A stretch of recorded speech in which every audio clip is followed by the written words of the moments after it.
Hi, David Hall with the weekly gold and silver coin report. It is Friday, April 19th, 2013.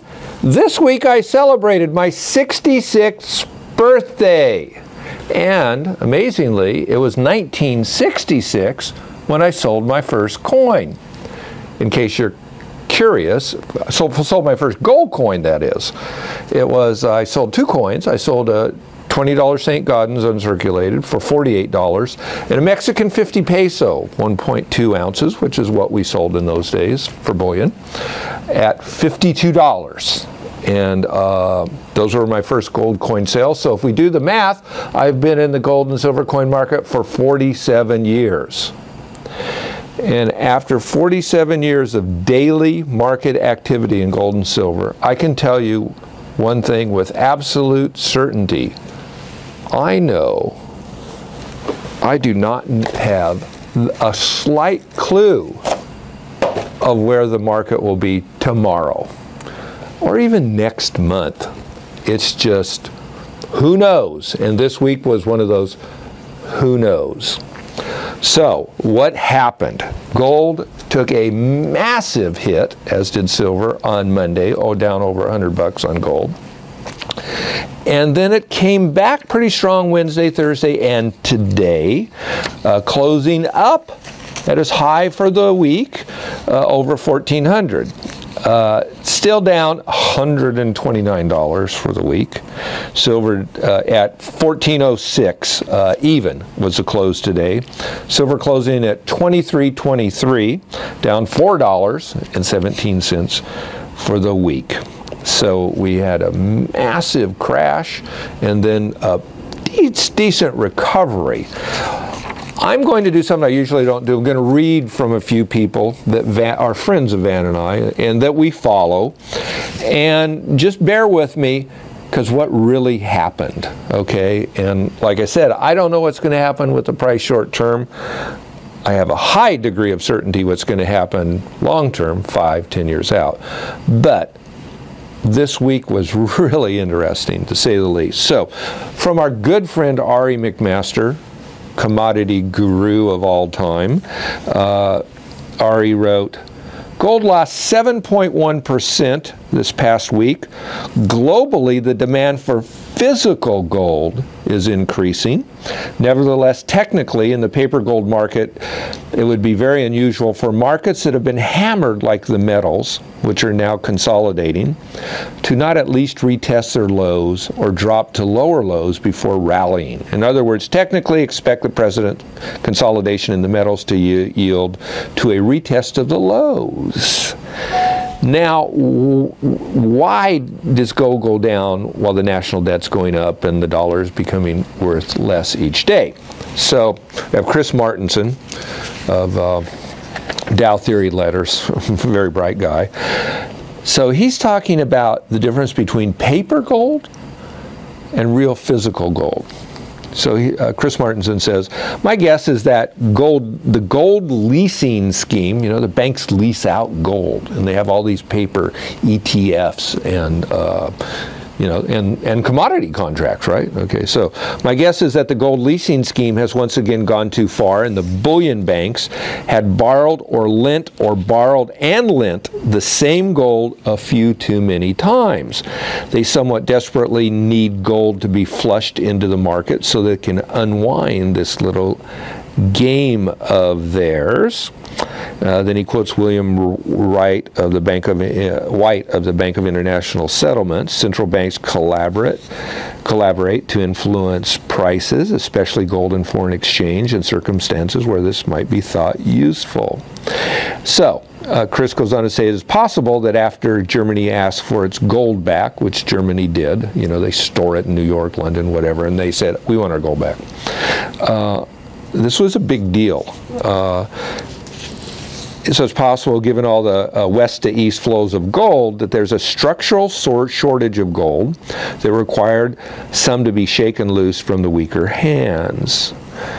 So all the bullion banks have to do is dump a lot of paper gold contracts in supposed gold and gold leases, drive down the price, and then collect the real gold. That's what Chris had to say. And then we have Jim Sinclair, who's been around forever, obviously a very bright guy.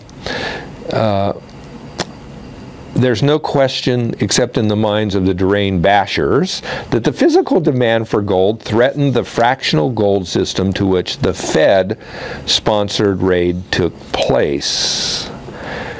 Now, Jim's asking what will happen as gold bottoms due to Chinese and Russian physical gold demand. The gold price goes into recovery, more instability. So, look, I don't know why gold went down, and I don't know if it's going to stay down, go down lower, or go up short term. After 47 years in the market, I don't worry about the short term, okay? What I do know with almost all certainty is that the price will be higher in terms of US dollars in the long term. And that's why I have always told you that I don't pay attention to the price of gold. Now I pay attention because, you know, we're in the market every day, and we have to, you know, we sell you gold coins and buy coins from you, so we know what the prices are. Pay attention in that regard. But in terms of my own personal position, I don't, that's not the number I watch. The number I watch is the number of ounces I have, and that's the number I want to be bigger. So, and I've said this to you many, many times, when the price goes down, personally, I buy a little more.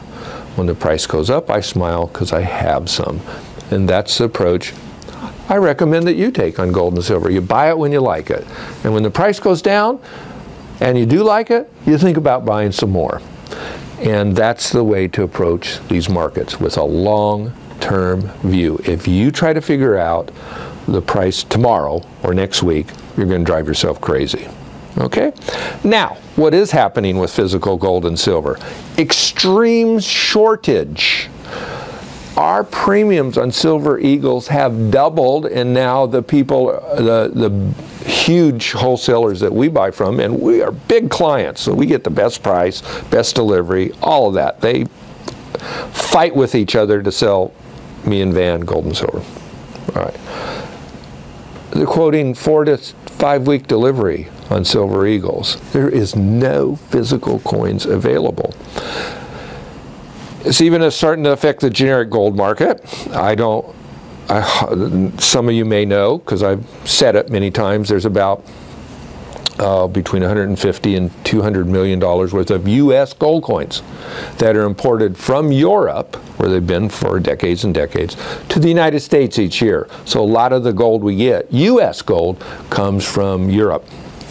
And those people think the price is too cheap, so they're not selling any. So that's dried up supply. Your silver bags, almost impossible to buy the 90% silver coins right now. And the premium is up $3 an ounce to us. I used to be able to buy them for spot, below spot. Now I got to pay way over that per ounce. So what does that tell me? It tells me that the paper gold went down and the physical gold is in shortage. Take that for whatever you want to take it for. If you want to buy, okay, you have to make some decisions, and by all means, call us, talk to us, see what we think. Right now, I think the best bang for your buck, okay, I think Gold Eagles are like okay, but I really like the uncirculated St. Gaudens, and I really like the circulated $20 Liberties. So think about those. If you want to spend the premiums are really small, a little bit more. You can buy the great graded coins, the PCGS graded MS63, MS64, MS65 coins, really nice $20 St. Gaudens, and you should think about those. Okay, so I like the US gold now a little more than the real straight bullion because of the premium, delivery delay, all of that. On silver, now we have been liking the old silver dollars, we like them even more now. Look, if you want to buy some silver coins, if you really want some silver dimes to have just in case, that's okay. Just realize you're paying a premium right at the moment. So the premium might cool down, but then silver might be $8 higher. So you just decide what you want. Right now, I think the best buy is the old silver dollars, 1878 to 1935. So that's what we're recommending. Have to tell you, phones are ringing off the hook. There's a huge demand for gold and silver at the time. While you turn on CNBC and they're talking about gold crashing and the market's over, the coin buying public doesn't believe it. That's transferred to an already hot rare coin market, which is now even hotter. Really hard to buy nice coins if you're into the rare coins. So it's an interesting time. It's a time to take a measured long-term look, and you just decide what you want to do. Call us. We're here to help you. We'll tell you what we think, and Van and I are always willing to tell you what we do personally. And so that's it for this week. By all means, have fun with your coins, and I think it's a good time to think about buying gold.